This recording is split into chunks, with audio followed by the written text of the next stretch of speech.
You come to Room for Dessert, it better be the best experience of your life. If you don't have the best experience of your life, we already failed. I was not happy with the way I lost my restaurant in New York. Actually, the reason we opened in Bali is to close it.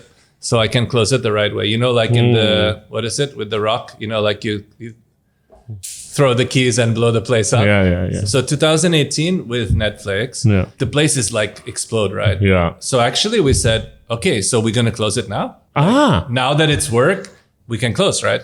Okay. And then we said, wait a minute, that's a bit vain, right? And egoist if everything you do is working and then you say, off. Yeah. So we said, no, let's make it amazing. We feel very proud to have contributed to help young people have the skills and confidence to express themselves personally. I do think that's why people really enjoy Academy. And I think the Academy has been a great way for us to show kind of like what is Room for Dessert really about in an unfiltered, completely unfiltered, right? I mean, if you see me at 7 a.m., it's really unfiltered. Even worse than today. Even worse than today. I realized this year, we get bad at being bad. We've been good for so long, we forget. We've been spoiled. So it's good to stay humble. Remember that you got to show up. Like I said, we're a restaurant. So you come to Room for Dessert, it better be the best experience of your life. And I don't mean the most fancy, the most showy, the most gimmicks. I mean, if you did not enjoy yourself in a special way, then we didn't do our job at Room for Dessert.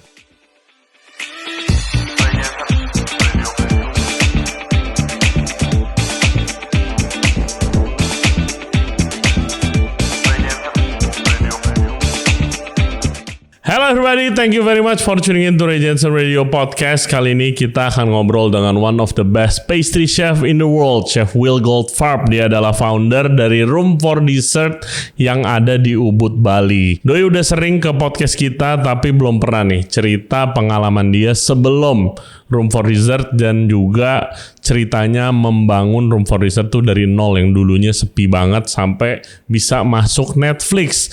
Dia tuh orang yang sangat luar biasa perjuangannya, kerja di restoran terbaik dunia, pernah buka dessert bar di New York, dapat award winning tapi terpuruk, jatuh, karirnya hancur dan juga sempat sakit. Tiba-tiba dia ngilang terus muncul di Bali mulai lagi dari nol.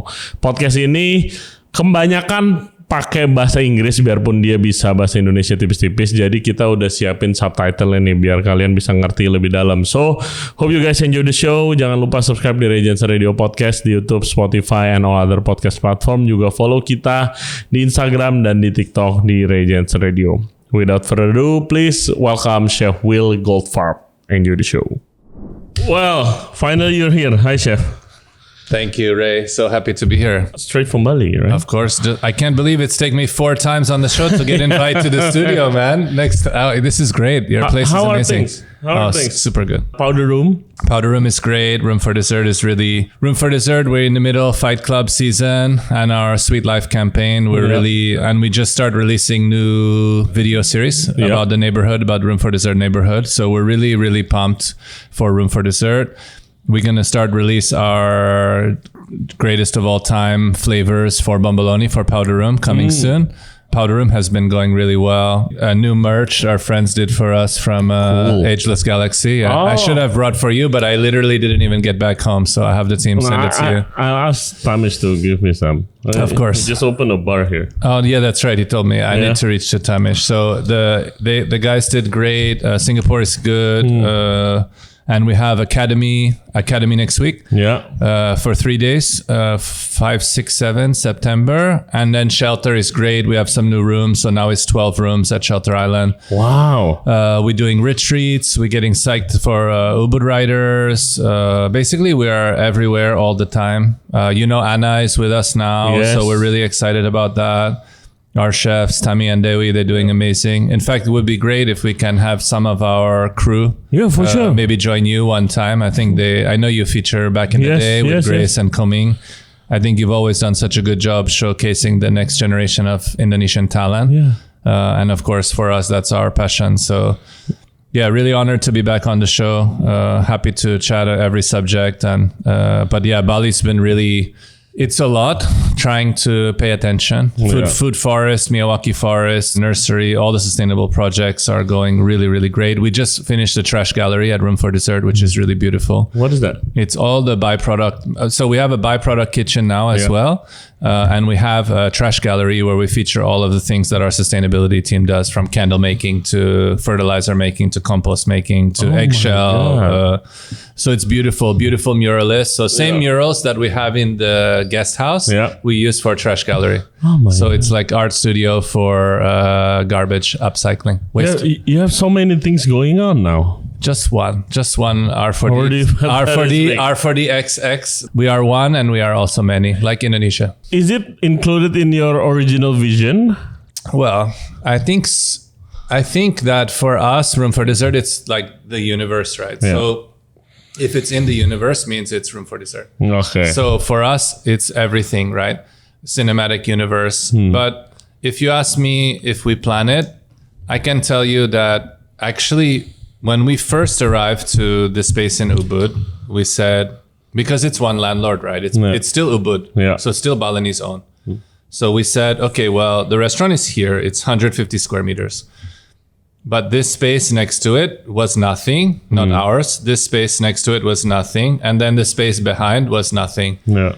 And we said, if this works, because it's one landlord, then we can do this. So in fact, we did in 2017, we took this. In 2018, this. This is the powder room, right? No, that's later. Okay, I have to make a bigger map for that. And then the food forest 2020. Yeah. But then, so this whole thing went from about 150 square meter up to, this is 20 ara, maybe 3,200, right? Yeah. But then side vision, right? Rotate camera. So now the Room for Dessert experience is here with the food forest in the back. Shelter Island is here and powder room is here. So in fact, this space and the trash gallery is here. So now we are 1 hectare. But what we're so proud is that we growing the company and Room for Dessert, but we're not building. We're not adding any concrete, not adding any foundation. Yeah, I noticed. We are only processing the building materials that are already there, all existing infrastructure. So we're not adding any concrete. As we go from 100 square meters to 1 hectare, we didn't add more building material. Yeah. So we're really happy about this. I'll keep this sneaky one for our next launch. And then next year we have another secret thing coming I'll tell you about. Academy we do here actually. Tell me more about the Academy. I think more people need to know it. So we've been running Academy for 5 years. Yeah. And again, originally, so back to like whether this is original vision. So basically we start as a dessert bar and then we become a dessert restaurant with a garden, forest, etc. Then Academy, then Healthy Candy, and then Guest House. And next, well, that will be a surprise for 2026. But the idea being we want to take care of you for as long as possible. Originally, we switched from tasting counter to tasting menu because our guests are driving or flying from all over the world. And it was like, and then 1 hour, we need your chair back. This is a, can I curse on there or no? No. Of course. It's so this is a bullshit experience, right? You get out of your car, you drive 2 hours, you sit down 1 hour, we need your chair. We said, this is bullshit. So we closed the restaurant, you remember, at beginning of 2019. Yeah. And we reopened with this format. So now we have this kind of universe, right? And then we say, well, wait a minute, but why do you have to go home, right? So that's when we decide to have a guest house. Okay. Because we don't want you to have to leave. And then, well, if you have a guest house, you need to have breakfast, right? And then if you're going to be there anyway, well, you want to have a garden walk, right? Yeah. But then we said, well, what about if we want to grow? Do we want to fly everywhere or do we want people to come to Bali to see the magic? So during pandemic was a great chance to start the Academy. So for 5 years, we've been doing training programs for pastry, but also for everything: gardening, forest making, sustainability, Balinese cooking, crafts. So we have a lot of normal activities for our guests: wine tasting, cocktail making. But our bread and butter, of course, no pun intended, is pastry because that's what we are good at. So we have a class Friday, 5, 6, 7. And then of September, and then we have a 2 weeks class first 2 weeks of November. So both are quite at capacity, but for special VIP people from your program, by all means, mention your name. I don't know what you get, but it's already pretty great. But we can always find space. But And actually, we've been really happy. You've been a great promoter and supporter of us all along. Yeah, a lot of our listeners told about the experience. Thank you. And they're having a great time. Thank you. Yeah. I'm happy. We're happy to share. And we just try to keep putting the same love into everything that we do. And, sometimes it feels like we can be a bit distracted. So one of the things we just focusing on as we do our neighborhood is really just make sure it's like this whole thing is room for dessert. Powder room is by R4D. Everything is part of our world and our neighborhood. Banjar, really. Yeah. It's kind of old school Balinese approach to how we develop, right? Which is... Yeah, when you see it this way, it's like it's a Banjar. R4D Banjar. That's right. Yeah. Yeah, that's what we call it actually. Okay. And in fact, we wanted to have the sign, but we are technically Banjar Akan. So... Yeah. And we right across the desa, so we respect them. So informally, we are Banjar. Formally, we are happily part of Akan. Okay. Yes. Here, I want to take it back a little. Let's Rewind. Easy. So a lot of my friends now, especially the younger chef of Indonesia, knows you from the documentary. Oh yes, that's true. The Netflix documentary. But in that documentary, you mentioned you work at Lebih, yes, which a lot of great chefs work there. That's right.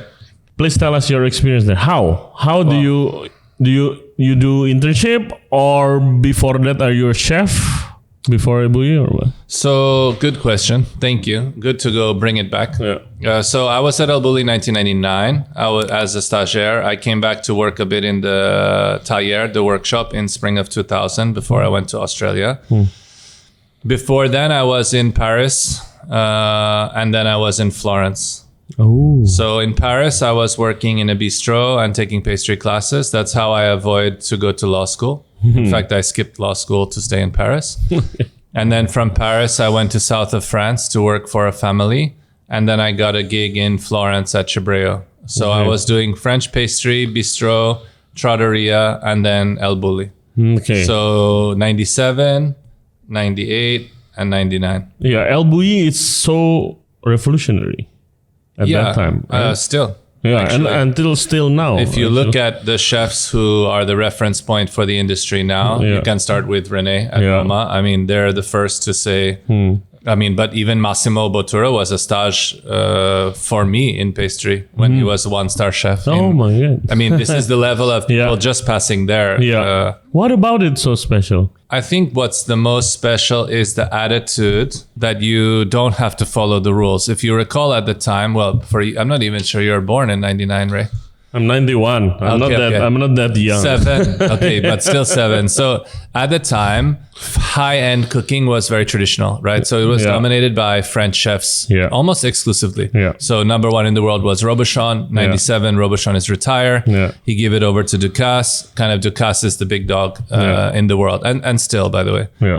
But the style is classic French food. That's number 1 in every city. Yeah. Probably even Jakarta 10 years ago, right? You have Gilles Amuse is still like you. This is the standard at that time. Even Barcelona 97. The top restaurant was Neychelle.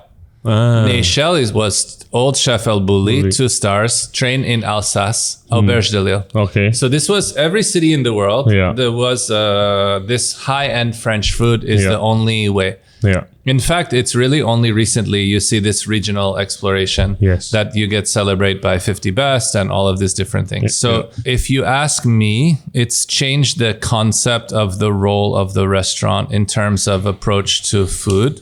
In a similar way, the only similar way in like this era would be Escoffier. Like it's setting a way to work. New standards. But also new method and rules. How to work in a way where you create and deliver a cuisine built on your area, your personality, and your identity. So it's not about only the molecular gastronomy thing. I think not at all about molecular gastronomy, but the media picking up on molecular gastronomy because it's easy to explain or criticize. But this is a late phase. I mean, this idea of molecular gastronomy is coming 10 years, 20, 30 years later. El Bulli is from 1955. Yeah. Ferran is there from 1983. Yeah. 3 Michelin stars is from 1997, 1998. So it's recent. Yeah. When I arrived, there's the first time agar agar is in the restaurant. And it's the old one, the one where you buy in a block and grade it off. It's only later that there's this process for what people refer to. And in fact, molecular gastronomy is termed from a French chemist, Hervétis, who's collaborate with Pierre Gagnère. Okay. And what's the meaning of molecular gastronomy is, for example, in Indonesia, every country in the world, you have a traditional cooking, right? Yeah. And everybody has the rules, no? Like, I don't know, in Bali, how can you explain? You par cooking the rice first before you half boil, then steam. Yeah. Just example, right? Yeah. I'm sure in Jakarta, you have a million different ways from every different culture. That's like our wisdom, right? Yeah. If you go to Pandai Egi, you see like how he's going to cook the pig, right? So, the pig is cooked in a specific rotation. Yeah. Correct? Yeah. Now, or in Bali, we have a lot of divine intervention. So the question is are these things working or not, right? Like, I don't know, can you think of a way traditional Indonesian regional food like to reduce bitterness or something, right? Or you rubbing the leaf before you use it? You use papaya leaf to tenderize meat. Exactly. Yeah. So we just know that this is true, right? Yeah. So in the US, we call like there's other terms for it. Let's call traditional wisdom. Yeah. Right. So how do you know if it's true? Passed down from previous generation. You believe it, right? Yes. But you didn't test it in the lab. No. Yeah. But you could test it in the lab. Yes. That's the principle of molecular gastronomy. Is what your grandma knows true or not? Yeah. Simple as that. It's not foam. It's not jelly. It's not all these things. It's about understanding process, knowing how to cook. Now, this has changed the whole industry, right? Yeah. In terms of how people approach what they're doing, right? So if you look at the Bulli setup, which is understanding process, right? And then innovation with a dedicated R&D, this is a new thing, right? Yeah. Now, if you don't have R&D department, it's like now it's like standard practice. Yeah. But 20 years ago, it was unheard of. Yeah. Unheard of. Yeah. Now it's if you don't have it, now it's weird. Yeah. We do old style R&D at R40. So we do like your department, you make the food. Yeah. Not centralized. In fact, we are now the dinosaurs. Yeah. Because our R&D is decentralized. Still, This is old style, right? You make a sauce. I don't know.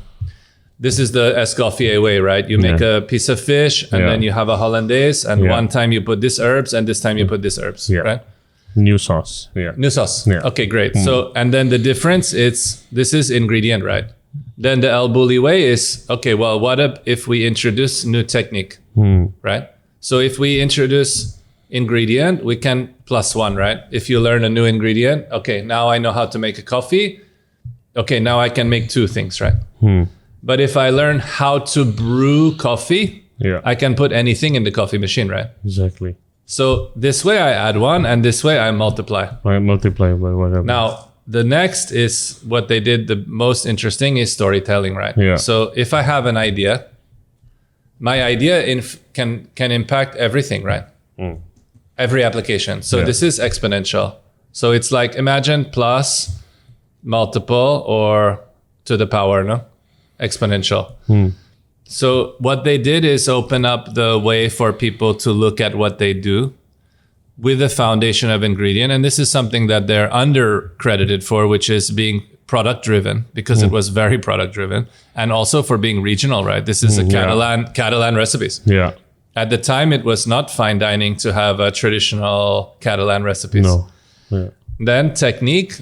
In fact, if you look, what was the last time that technique was organized and codified was Escoffier, right? We make the Béarnaise this way, we make the Hollandaise this way, Sauce this way. And what everyone forgets is, why was Escoffier doing this?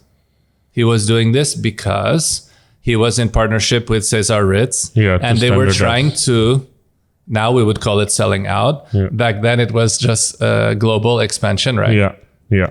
So he was branding French cooking. Exactly. And guess what happened? Every hotel in the world, they know this is the brigade. Yeah. The top one is the chef.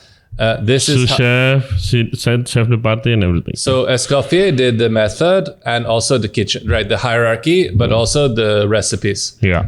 Well, and then after that, what? Well, you need new technique. Yeah. And you need to have a story, right? Yeah. Which is, it's not just French food. So now you see, okay, well, who is the flavor of Modena? You know. Yeah. Who is the flavor of Lima, Peru? You know. Yeah. Who is the flavor from this town in this small place, right? Yeah. You know those people. But that didn't exist 20 years ago. Yeah. There was You're no, right. you have no idea who is this guy who is the flavor of Slovenia. Now you know. Now you know. 20 years ago, how would you know? Yeah. So there's several things have contributed to that. It's because it's at the same time as media. For example, we went from print, then television to internet to socials. 50 best, blah, blah, blah, replacing Michelin, or at least alongside. But really, you have a generation of chefs, all of whom passed through El Bulli. René, Granacats, Juan Roca, every chef you can think of. Andoni, even when I was there, we cooked for Pierre Hermé, Pierre Gagnère, all the great French chefs, all the great American chefs, all the great Spanish chefs, all the great Italian chefs, they're all there. Davide Oldani, Davide Scabin, all of them are there.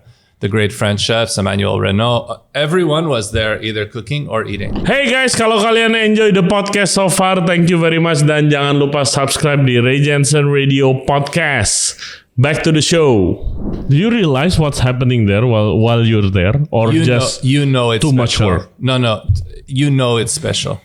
It's too much work to appreciate it. Yeah. But you have to be blind not to know. The guys are coming to stage from the best restaurants in the world. Yeah. The owners, not the owners are coming to stage. Yeah. Like I said, Massimo is like just help in pastry. You know what I mean? Yeah. His at the time was 1-star Via Stella in Michelin in Modena. All these 3-star chefs were at the time 1-star, climbing, and then now. But you look at the role of who's been there, and it's everybody, right? Yeah. Everybody. Even now with the foundation, I've met the guy. We on the same stage team at Noma. Oh yeah. And he works for about 2 years in El Bulli Foundation for research. He used to be a chef, but he's so curious about El Bulli. Yep. And his job was, because I'm curious, like, okay, what do you do there? No, I don't. Do you cook? No, I don't cook. My job is to research why beer is that way. Yeah. Why a glass of beer is that way, why beer becomes what it becomes, and no internet. Use books and your mind. Research. Yeah. Old school. Like old school research. Dinosaur like me. Yeah, exactly.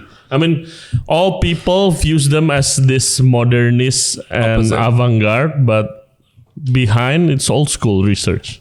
When I was there, we have a eucalyptus flavored truffle, right? And in the end, we use Fisherman's Friend because it's funny. But you know how we get eucalyptus? We go in the parking lot and clip it from the trees in the parking lot. Yeah. It's not foraging. Yeah. It's called picking. That's 30 years ago, right? Yeah. But it's foraging, right? Yeah. So I think in fact, despite how they are actually, oddly, if you ask me, like, because they didn't exist before social media, so no one of a certain age really understands what happens there. Yeah. And now you see these copies and copies and copies of their dishes. So I just don't think people really realize how.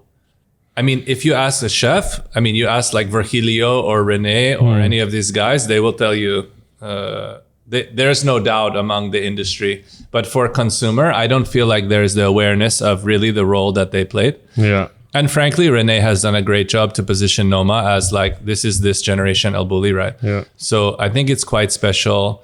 But that takes commitment, takes time, and takes focus. And you have to really be amazing and be special. But it's hard, right, to convey that message to your customers even. Like, you built this great thing, like how many percent they understand? Like, it doesn't matter.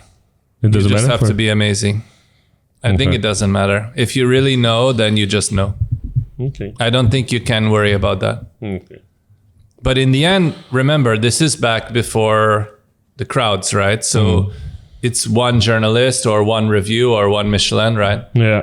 It's not social media. It's not Cedric Rollet, right? So it's like, but Cedric Rollet was a great pastry chef before he was a social media presence. Yeah. But now the way the market is shaped, it's a bit more who can get the views, right? Yeah. Who can get the Attention. likes. Yeah, attention is the currency. Do you find it challenging? No, I think it's like everything. It's like complaining about the weather. I mean, for me, look, we had a chance to participate in an amazing program with Netflix and Chef's Table, which put us in front of so many people that wouldn't have known about us before. So how can I complain about that, right? Yeah. If that helps us to build a more beautiful restaurant and create more jobs, celebrate Indonesian products, Balinese and Indonesian cooks and talent and ingredients, why should I be critical of it? If you ask me whether the short attention span is good for people in general, I'm not so sure. It's a bit like Andy Warhol, everyone's famous for 15 minutes. I think now it's 15 seconds. Yeah. So if you worry about the clicks and the likes, then of course you already lost, right? You just have to do your job. So for us, we do our job. Every 10 years we are famous or not famous. That doesn't mean the other 18 years are wasted, right? Yeah. So we just celebrate 20 years for Room for Dessert from New York. And in that 20 years, we had 2 years in New York, 7 years wilderness, 11 years in Ubud, right? Yeah. And of those 2 years, 2006 was amazing. 2018 was amazing. I mean, 2019 and 2023 were pretty great. I'm not going to lie. And look at what we've been able to do, right? We've been able to build a whole neighborhood in Bali, but that's with 2 great years out of 20 and 18 years of something else. Yeah. I mean, you mentioned, I think during our first podcast, this was in the height of the pandemic. The restaurant is very quiet and Empty. I said, how was it? This is the normal thing, right? Well, actually, we get a bit flabby. Like I realized this year, we get bad at being bad. We've been good for so long, we forget. We've been spoiled. So it's good to stay humble. Remember that you got to show up. Like I said, for us, we're a restaurant. So you come to Room for Dessert, it better be the best experience of your life. Yeah. Literally. Yeah. If you don't have the best experience of your life, we already failed. And I don't mean the most fancy, the most showy, the most gimmicks. I mean, if you did not enjoy yourself in a special way, then we didn't do our job at Room for Dessert. And that changes. I don't know. I welcome the change. I love new media. I love competition. I think it's great. The more, the better, right? I think you see right now in Indonesia, so many great restaurants, Jakarta especially, so many new great restaurants. I think it's great. The more, the better. I mean, we had a lot of those chefs cooking with us for our birthday, right? We had, I mean, but they're all friends, right? Whether Ardika, I mean, Aditya, all the kids in Jakarta now, they're our friends. Yes. They're part of our family. So we feel very proud to have contributed to help young people have the skills and confidence to express themselves personally. I do think that's why people really enjoy Academy, because we share, it's not about us, it's about you, right? Like so I think Indonesia is a special place. We're very lucky to be here. And I think the Academy has been a great way for us to show kind of like what is Room for Dessert really about in an completely unfiltered, right? I mean, if you see me at 7 a.m., it's really unfiltered. Even worse than today. Even worse than today. But it's, So, after Lebih, I didn't give you a lot of chance to follow up questions. No, it's fine.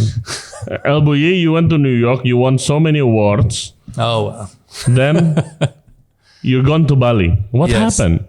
Why did I go to Bali, or what happened between New York and Bali? The second one first. So first, I don't really talk about it much, and I will keep it brief on this subject today, and you will understand why right away. So 2008, actually, 2007, we lost our restaurant in New York. Yeah. We had a falling out, not even a falling out. We wanted to buy the restaurant from the partners. They said yes, then they said no. In the end, it was a big mess. It happens. Again, at the time, it was the end of the world, and now it's just thank you. We say thank you. Yeah. So, but 2008, I was supposed to move to Bali, but I was very sick. So I had to stay in New York for a year before moving to Bali, 2009. Okay. So the original plan already moved to Bali? Already. Bags packed, actually. Bags already packed 2008, but we left in 2009. You visited before? One time. Okay. And you like it, of course. I mean, it's paradise, right? Even now, Bali is still paradise. Yeah. Just have to go 1 hour away from all the shit. Yeah. Okay. What makes you confident you can restart Room for Dessert in Bali? Nothing. I mean, reasonably, no, it's impossible, right? Especially during that time. Nobody eats plated dessert. Still. But yeah, I mean, our career is always, if you cannot do it, that makes it worth doing, right? You cannot have a dessert bar. You cannot have a dessert restaurant. You cannot have a dessert neighborhood. You cannot have, if you cannot have it, then we will do it. Yeah. You can be sure. Yeah. That's our starting point, actually. If it doesn't exist, it's worth doing. Yeah, looking back, that's your motto. I mean, that's our MO. That's what we do. Yeah. So, no, I think for me, I was not happy with the way I lost my restaurant in New York. And I always said, actually, the reason we opened in Bali is to close it. So I can close it the right way. You know, like in the, what is it, with the rock? You know, like you throw the keys and blow the place up. Yeah. So that was our dream for Room for Dessert. Okay. So 2018 with Netflix, the place is like explode, right? Yeah. So actually we said, okay, so we're going to close it now.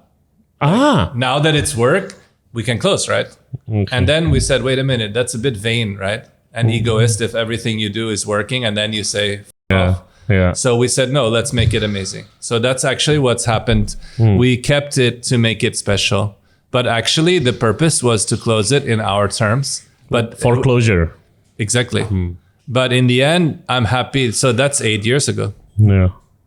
Wow. Can you imagine that was after, like now we look at what we've been able to do. Like we didn't do any expansion overseas back then. We just focused Ubud. And still is make this neighborhood great. So, and Ubud is already great and Akan is already great. And the more Ubud gets developed, the more happy I am where we are. I just walk to work. I live behind Powder Room. I walk to work. I don't drive in a month one time. My car, it's moldy. Well, it will be the delivery truck for the new venture. You find it hard to focus? Now you got so many projects going on. No, we just always try to remember what's most important, right? Our job is have a great time at Room for Dessert. And then what are we building, right? It's one team, one dream. How do we make something special? I think there's never enough hours in the day, but I just try to get up every day and do as much as I can to make it great in each moment. Doesn't matter. It's one donut, one cooking class, one soundtrack for the guest house, one plate in the restaurant, like new menu, Room for Dessert coming October is so good. The savory food is amazing.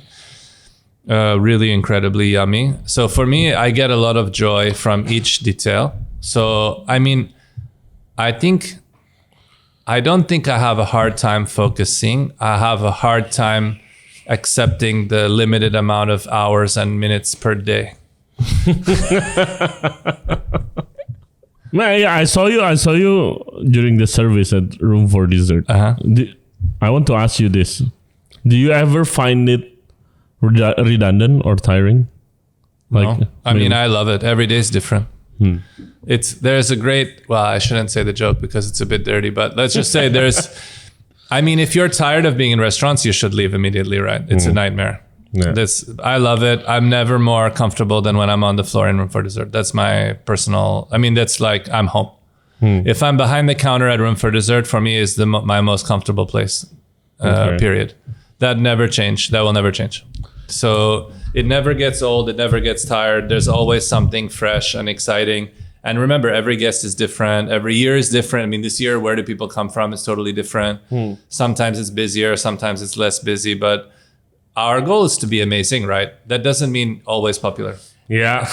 So you have to remember that, everyone. Our job is to be amazing. Yeah. When we are popular, we are happy. And when we are unpopular, we're working harder. Yeah. It's not about... Have you ever been unpopular? I mean, did you hear about us the first 4 years in Ubud? We were just cooking for nobody, right? I heard from the original team. That's true. Yeah. But back then or now? No, back then. Yeah, 2014, 15. And yes. They all feel proud they to should. be a part. But they did it. We cut the grass behind the restaurant because we have nothing to do, no guests. But look at now, right? But so what I mean is that work was worthwhile, right? Yeah. And for, let's say, in two ways, for us and for them, right? Because those are people now that know how to build things. Yeah. Not just how to ride on the wave. Yeah. Yes. So that's very important. Yeah. Because that takes patience and time and vision. Yes. So for us, we're lucky. We have great people always. But again, you heard from the cooks who know that we are serious, right? But from a consumer, no one even knew we're there. Yeah. I still have people say, I didn't know you have a restaurant in Ubud. You go to Singapore, you go to Paris, you go to the next town over, you go to Bandung, you go to, South Jakarta. Yeah. If you think that people should just know you already lost, right? Yeah. You need to show up and do your job. Yeah. And my job is go and make dessert. Like show people a good time, make sure you have great service in a comfortable setting, not pretentious, something special, featuring local ingredients and traditional wisdom. That's my job. Do you ever feel like you've achieved your goal? I feel two things. I'm very proud of what we've done. Like, it's rewarding. I have a lot of satisfaction from the work that we've done and still do. If you ask me but I want to always stay ambitious. I don't ever want to say, I need to get this, or, we're lucky in Indonesia for now, although I think next year it will change, about the stars. There's no stars, right? Yeah. So you don't play the stars, you play the guest. Yeah. So for me, that's very good and very healthy. But if you need a star, and then what happens? You don't get a star, you're fucked, right? And then you do get a star, you're equally fucked. What do you do next? Yeah. We are proud, satisfied, content, and still want more. And more doesn't have to be more stores or more money. It needs to be better quality food, better experience, more welcoming atmosphere, better team, better excitement among the team, better skills, more career opportunities for our Balinese and Indonesian staff, better workplace for young people to set as a new model. There's a lot of ways, right? You can measure quality, speed, whatever you want. But at the end of the day did you show people a great time? Did you make them feel special? Is it a place you want to go every day? And if so, you did your job. And if not, still something to work for. And remember, pastry is very simple. You're as good as your last plate. So means you still need to show up and do your job. What's your opinion about the younger chef coming through the kitchen right now? I mean, I think our team is always the best in the world. So I'm very biased. I can tell you anyone that works for us can work anywhere in the world. Yeah. So we had Pierre Hermé come in last week. Our team is like, because it's like, so, but again, our chef, she's been with me, Chatri's been with me 11 years. So she started as a steward. In 2019, she's doing a stage at Effervescence, 3 Michelin stars in Tokyo. So if you can go from Singaraja, fruit in the market, to 3 Michelin stars in 5 years, I mean, who can do that? Yeah. Like, how can you not be impressed with that? Yeah. So for the young kids, I mean, I'm always wary of Gen Z. Look, we work half what we used to work. So is that better or worse? Time will tell. I'm not sure. I think it's not to blame any generation. Again, it's like blaming the weather. Or, don't blame your staff, just like don't blame your customers. It's just about how to figure it out. But working in the kitchen and great restaurants, I don't think if you want to achieve greatness, like the way it changed, you need to work in a great restaurant. You need to work in. I don't know. I think it's good to have exposure, but if you ask me, and people ask me a lot, if you said the number one recipe for a great chef, for me wouldn't be a great restaurant, it would be a great mentor. Yeah. I don't care if you go to the pub or the warung or the stall down the street. You have someone who takes the time to invest in you, to show you how to do their job. Yeah. Much more important than the name on the door, my opinion. What I mean is the chef. Sorry. The person. But I mean, it's not the quality, it's not the fame, it's the attention. It's the attention. If someone is willing to invest time, because everyone complains about Gen Z, and let's be fair, sometimes they're right. Yeah. But if you're not taking the time to train your staff, then that's on you. Yeah. That's not on them. I agree. But let's say it is what it is, right? You work with what you have. I'm not sure this concept of work-life balance is a little bit foreign to me. I'm not sure that the youngest generation, I feel like the phones and scrolling has dictated what's work-life balance. Now everybody needs to be Instagram ready in their leisure time, or whatever is the new, probably not even Instagram anymore, TikTok or... Probably not even TikTok anymore. Must be something younger. You tell me. What's the young kids? I'm the same boat as you, Chef. Well, if you look at I think just being able to show up. Yeah. I think there is something to be said about the hours of work helping your knowledge base. I'm not sure how you can accumulate the knowledge in less time. Yeah. But perhaps in 10 years, you'll see, if you show me the first chef that's worked 30 hours a week and becomes great, let me know. Yeah. For now, the only ones who do it are the ones who already did it the old way. Yeah. Exactly. So let's see who's right or wrong. Who's your mentor back in the day? Well, along the way, I was working in restaurants for almost 10 years before I started cooking. Yeah. So I was busboy, food runner, host, barman, terrible waiter. I was valet park, parking attendant. Yeah. Drove the limo for drunk guests home. Golf caddy. I've done every front of house job before cooking. So I had mentor in service, especially Brian King was really great. He threw me out of my first interview for dressing like a hobo. I was 14. Oh my God. He said, go home and change. Okay. You look like, don't come to an interview with baggy pants. Oh. That's 30 years ago. No, more, 35 years ago. Okay. One of the most often asked question in my podcast from the listener is, how do you develop or try to develop your own style? Style. Yeah. Your style of dessert, correct me if I'm wrong, but I think when you eat Will Goldfarb dessert, it invokes emotions. Hopefully. Because a lot of what I see pastry chef doing plated dessert just add more components to add more texture, and you know the drill, right? But you're not that. If there's only three components, just three components, but it invokes some things in you.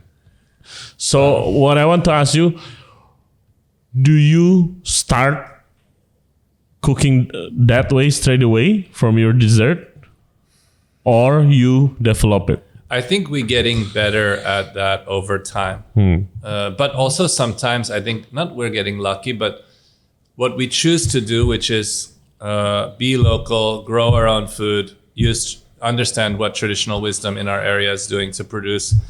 And also most importantly, we want to be yummy. I think a lot of times there is this thing where we're trying to impress people. And that is not a recipe for yummy food. That's not a recipe for memorable food. It's a recipe for impressive food or maybe award-winning food, but it's not about food that moves people.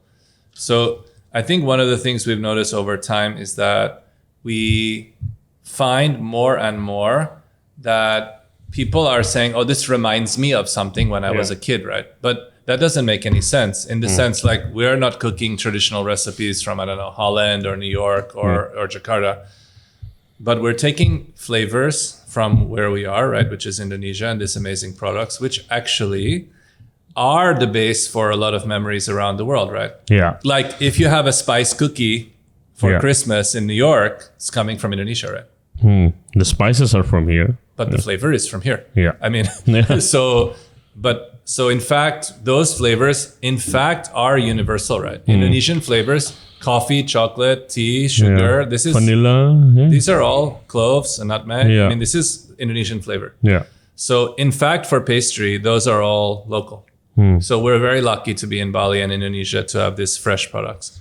But also, we try to do, either we take something familiar flavor-wise and we create in a context, or the reverse. We take a context and change the flavor. So no matter where you are from, you have something you can hold on to. So we do that consciously. No, not really. We do it subconsciously. We just know that if we want to eat it, there has to be a reason. And then that reason usually is going to tap into someone else. We just need to believe in what we do and have a really want to eat it. I think at the end of the day, that's the hardest thing. Yeah. It's not about what we want to cook. It's about what we want to eat. Must be a nightmare with your chef. Paradise. Not a nightmare. Well, that's the other side, right? How's the process of the R&D with your team, chef? Very structured in the sense that every week we're checking in. But every station responsible for their own R&D. Okay. So how often you change? Twice a year. Twice a year? The whole menu, 15 dishes. Okay. So they have to make 30 dishes a year. So you do all the testing, of course. Right? Well, we do it together every week. Oh, every week? Yeah. Okay. And you say, okay, it's delicious, but it doesn't invokes anything. I mean, it's a process, right? So better you take your time and see if you can make it great. Okay. Chef, before you go, I know you have a meeting. Oh, no problem. So we have You're my first priority. Right? So I never miss an episode of Ray Johnson. Oh, no. Wow. That's so flattering. Questions from our listeners. Yes. Oh, wow. So thank you guys for the questions. Keep them coming. The most interesting one we asked to our guests. First, from Faisal Prasmudi. How do you approach the creative tension between your artistic vision for a dessert and the constraints of locally sourced ingredients? Thank you, Faisal, for the great question. I think I would just take this and say we're lucky that our starting point is the local ingredients. So there's no constraint. It's the reverse. It's a unending box of amazing things. So there's no constraint.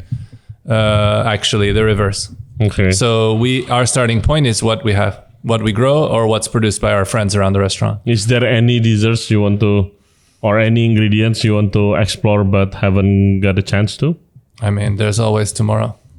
There's always one more, right? There's always one more ingredient. Have you ever put cashew fruit? Have you ever put durian in the dessert? I have, but not in room for dessert, and there is a reason. Because if you don't like durian, it kills your night. Yeah, you hate it. Well, but you can't, not just that dish, you cannot eat the rest of your meal. Yeah. So I like durian. I don't love it, but I like it. But I think it's the one thing where it's really causes problem for people.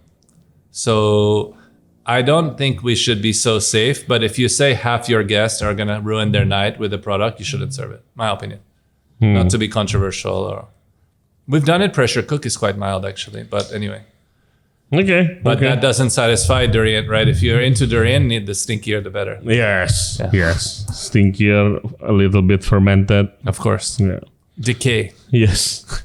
Second question from Sabrina.ptr. Hi Chef, what is your perspective on the new generation of pastry chef in Asia, particularly Indonesia? Are you annoyed that you were here and what you do clearly works, but everyone is still copying from the outside world? Oh, I don't know. I never pay attention, but I know if that's what's happening, it's okay.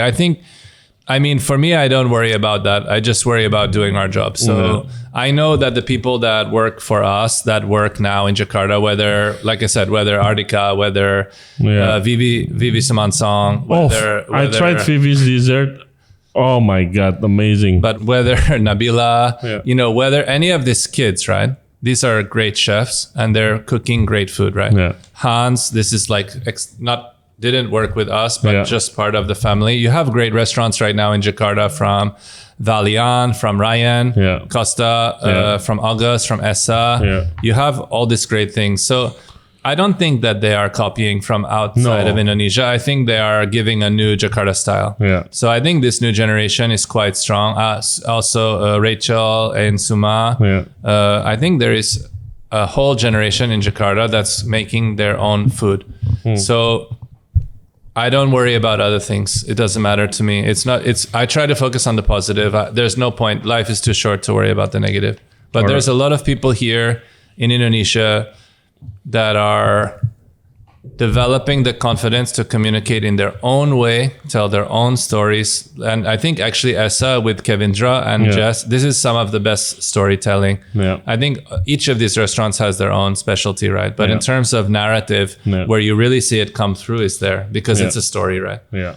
And I think that, and I mean, Kinling, it's quite personal as well, right? If you go there, you're in a house. Yeah, you're a personal Chef perspective, but you're a personal guest, right? Yeah. You go to August, you see Budi, you see Hans, you see Ardika. You know you are maybe 10 years ago in Energy Building. You're not going to be greeted by those three guys, right? No. But now you are. Yeah. So those three guys changed Jakarta fine dining, right? Yes. Now you have the team at Essa is really strong. Jess, not to neglect, because on service side as well, I think Jess is really, really strong. Yeah. So I think sometimes the service is not held in the same prestige as the chef, but it should be. And I think she's doing a really great job. You go to Costa, you have it's not even to call it casual, it's wrong, right? You have just great food. Yeah. that you want to enjoy. You go to Pancha, you have great drinks from Kabir. Yeah. And I think, to me, there's a lot of great bars. And there's a lot of great bars in Jakarta. I know our friend Temish just opening a new bar. Yes. For me, I always look at Kabir because I think his standard of service excellence is what I aspire to. Yeah. If you go to Pancha, Kabir will know what you drank 8 years ago and he will have it ready for you. I agree. And that's very rare, not just in Jakarta, but anywhere. Yeah. And of course, you have all these great chefs like here, like Ade Putri, who's, again, her job is she's culinary storyteller, right? Yeah. She's a special person. And I think these people are telling stories in Jakarta and Indonesia the right way. So I don't really worry anything else. All right. So last question from Jeffrey CT. Have you ever explored jajanan pasar or try to deconstruct it? So you like eating it? Yes. Yeah. So that's a good question. Thank you, Jeffrey. So 2 things. First, we love street market food, right? Yeah. And traditional sweets. Now, second thing is we're very careful not to appropriate other people's technique without acknowledge it correctly. So yeah, it's a thing now. Well, yeah, cultural appropriation has been a thing for a long time, but but I sometimes I cannot see the difference in terms of food, chef. Well, if you're not going to make it better, or better is not the right word, you need to change. You need to be, is it worth doing or not? If it's not worth doing, like we make daluman by hand, right? Yeah. This is super nice. Yeah. I think if you're going to do it, make it special. Otherwise, don't do it. Okay. Like our guys are working on a type of chendol, like S champur. Look, if you do it, make it amazing or don't do it. Yeah. But that's true for anything. But even more when you have a reference that everybody knows, like the worst thing you can do is say, oh, I prefer the one on the street, right? Yeah. That's mean you're not getting any soul. And if you don't have any soul in the food, for sure, it's already lost, right? Yeah. So I don't know. I think any reference that people have that's create a memory, I think is great. Is it a texture, something a bit more chewy, right? Is it a flavor, something a bit more sweet, more aromatic? Is it a feeling that you're a kid? But I'm always wary to be too literal, right? Like you're going to make a better clap-on than like Ibu clap-on. Yeah. I mean, no, right? It's hard. No, you're not. I mean, no, sorry, you're just not. It doesn't matter. She's making 10,000 a day, right? Yeah. For her whole life. Yeah. You're never going to be that. Yeah. So why give a worse copy of it? Nothing is worse than a fine dining sanitized version of a great street food. That is the worst. I agree. Better you make something your own that's even bad than to make a bad version of something great. Yeah. So I think I'm just very, very careful. I'm a visitor here. I love the tradition. I try to celebrate it. If we feel we can shine a light on something, like for example, we did something with santan bakar, like charred coconut milk. But we say, this is where we get the idea. This is who does it. You want the real one, you go there. You go there. Yeah. We are just a gateway drug. Yeah. For our guests to try the real food from where it's really made. But for that, you need a guide, right? Yeah. And that shouldn't be me. That should be a young Indonesian chef. Yeah. So I just need to get out of the way for the young talent. That's my goal. That's my number one goal is get out of the way. Well, chef, thank you very much. And much success for the future, as usual. Thank you. You're doing great. And guys, visit Room for Dessert and Powder Room. Great coffee, great donuts, right? Shelter Island, come sleep with me. Yes. Sleep with us. Stay with us. Stay with us. Sorry. Don't sleep with me. Yeah. And join our academy. Anything else? Your social media? Where? Yeah, at Room for Dessert, social media, the Instagram. And yeah, stay tuned for another Will Goldfarb's next big project. Number 5, yeah? Yeah.